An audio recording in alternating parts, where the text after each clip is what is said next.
foundation, so thank you very much. Thank you, Senator. Good morning, everybody. Well, first, Dick, I have to congratulate you in 180 degrees. I mean, right now there are only 2 shelter beds dedicated in this state for girls who've been sex trafficked.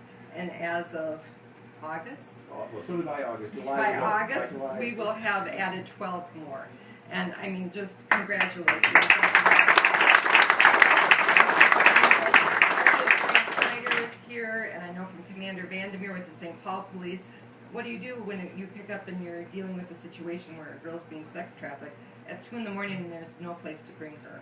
Now you have created that shelter, so thank you. I also want to thank Senator Klobuchar's legislation.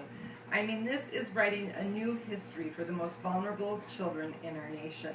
And it's a law that will ensure that every child experiences this country as a place of safety. 4 years ago, the Women's Foundation of Minnesota learned from law enforcement, prosecutors, and advocates that there was a fast-growing threat to our children's safety in our state. They were being sex trafficked, sold for sex in every part of our state. Why? Because the internet increased the ease and anonymity of this unthinkable crime against our children. The result was that there was a perfect storm being waged against our children. We realized that we were not prepared here in Minnesota, right? Minnesota did not have the systems in place to protect child victims and ensure they received help, nor did we hold the buyers and sellers to full account. In response, the Women's Foundation of Minnesota created the Minnesota Girls Are Not For Sale campaign. And in 3 years, we've invested over $3 million to increase housing and services, to assist law enforcement and prosecutors, and to pass safe harbor in Minnesota. In June of 2012, we visited Senator Klobuchar and some of her colleagues who brought a delegation of these cross-sector leaders you've heard about out to Washington, D.C., and we shared the Minnesota model and asked for the senator's help. Today, Senator Klobuchar delivered on that promise. Well, I guess last week, right, with the introduction of legislation. And Minnesotans overwhelmingly support safe harbor legislation and laws. They want to ensure that trafficked kids will have safe shelter that Dick in 180 is going to provide from being sex trafficked.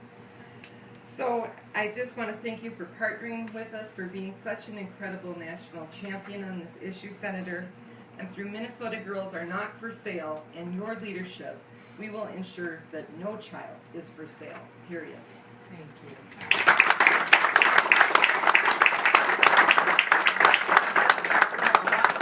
Up here to take questions. I did want to mention Mark Kappelkopf from the University of Minnesota, who's teaching law there and actually is a treasure for us to have in Minnesota. He moved here recently and had headed up the division of the Justice Department, the United States Justice Department, that deals with sex trafficking, literally supervising hundreds of lawyers. That's not an easy thing to do. It's Freeman and Choi now. So we're lucky to have him here. And I also want to mention Senator Pappas from this area, who led the bill on the Senate side, and Representative Allen, who led it on the House side, and of course with a lot of support from many legislators as well, and Governor Dayton. So with that, we're happy to take any questions that you have.